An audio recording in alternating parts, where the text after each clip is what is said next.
He said, I asked to go to a team that was ready to win a championship, and there were a few teams on that list. There were a few teams that were not on that list, and the Lions were respectful of that and understood completely. I had thoughts and reasons for each one of them. But he did say so New England. It's a little vague, but obviously, yeah, we know New England is not on that list. Which, look, that's not a shot at New England. We all know what the state of New England is. I think the only people that didn't know the state that New England was in was Patriots fans before this season started. Yeah. I think now we're all on the same page. Now, I still maintain that Bill Belichick has to have some sort of dramatic plan that we don't know about. I don't think they're going to turn it around this year, but I don't think that Bill Belichick is just going to ride off into the sunset with the situation that he has now.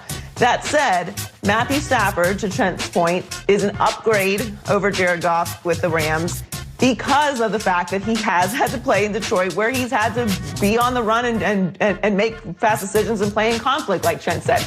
I do think that that is the difference. We talk all the time about what Jared Goff can do when he's comfortable. I would prefer to have a quarterback who can do things when you're uncomfortable, because at some point or another, you're going to be uncomfortable. Even the greatest teams have injuries and meltdowns. Look what happened to Kansas City in the Super Bowl. Now, obviously, Kansas City was a great team, and we've talked about what has happened in the Super Bowl, and Patrick Mahomes can obviously do anything. I mean, he's flying sideways and throwing the ball and smacking receivers in the head under conflict. But Matthew Stafford is an upgrade for the Rams. I love how the Rams do business. I love that they're aggressive. Yeah. I don't know if he's enough. I still think they need a few more pieces, but I still trust Sean McVay, and I think that you never know what's going to happen in the season. There's always huge injuries. There's always things that happen that we don't predict. So I think that the Rams are in a great position now.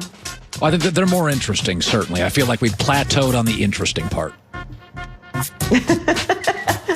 Well, you and I hadn't gotten really a chance to talk about what happened in the Super Bowl. Tom Brady's only a week removed from winning his 7th title, and he's already looking towards next season. The TB12 Sports account tweeted a picture of Brady preparing to work out with his trainer, Alex Guerrero, with the comment, "Back to work, #eyes on 8." We played the clip from Scotty Miller talking to Nick Wright last week about the work ethic that Tom Brady has.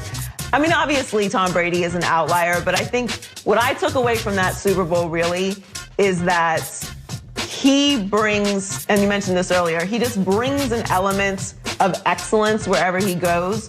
LeBron has proven that he can do this as well. It elevates everyone. Now, the story of the Super Bowl really, to me, is not as sexy, but the defense, the Tampa Bay Bucs defense was the story of the Super Bowl. Totally shut down. I mean, literally totally discombobulated. If I'd have told you Mahomes won't throw for a touchdown. I mean, Kansas City was completely... By the way, we did say this, Joy, in fairness to you and I. We said we both like Kansas City. Well, I like Kansas City, but I did say you will be able to tell 2 or 3 series in if they can't block Tampa's defensive front, it's going to look a lot like that Giants upset of the Patriots. And I remember that 2007 Super Bowl, 2007, 2008. You were 2-3 series in, and you're like, they can't block Strahan. They can't. Well, who was Justin Tuck and Strahan? They couldn't block them. And you're like, if you can't block somebody in the 2nd series, it generally doesn't get easier in the 8th and 12th series. So as the game was going on, and I'm sitting there in my hospital bed, I'm like, oh, that's a problem. This is a non-correctable personnel issue. Tampa's defensive front are better players because of injuries than the KC offensive front. So the game started looking like, the longer it went, the uglier it got, mismatches in the trenches. And just because it went that way didn't mean I lost any faith in Kansas City. I don't really feel like I let go until the 3rd quarter. I'm like, all right, they're clearly not going to be able to adjust or do anything with what Tampa Bay is doing. It's just excellence we're watching right now. But we've seen Kansas City come back from so much before. The only difference was it wasn't Tom Brady and Todd Bowles' defense on the other side. So LaMelo Ball has been playing really well this season, and he's the favorite to win Rookie of the Year. He's such a draw that the NBA is looking to get him involved in the All-Star festivities. The league reportedly hopes he'll participate in the skills competition this year. He leads all rookies in points, rebounds, assists, and steals per game. He's 3rd amongst all rookies in minutes per game.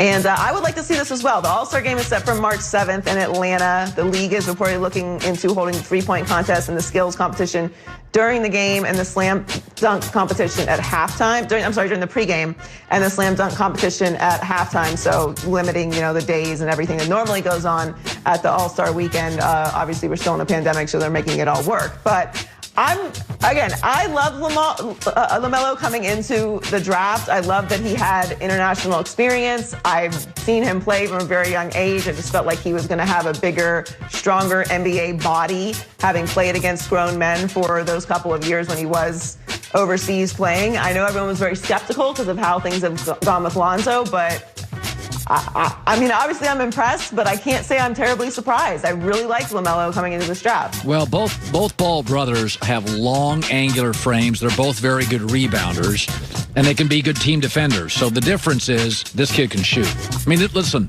the NBA is a shooter's league, and LaMelo can shoot. And Lonzo struggles with it. So, like Ben Simmons. I love Ben Simmons, but he can't shoot. And it'll always be an issue. And if you can shoot in this league, it's almost like there are certain things in sports everybody wants, like a pass rusher in football. Nobody is saying, we got that.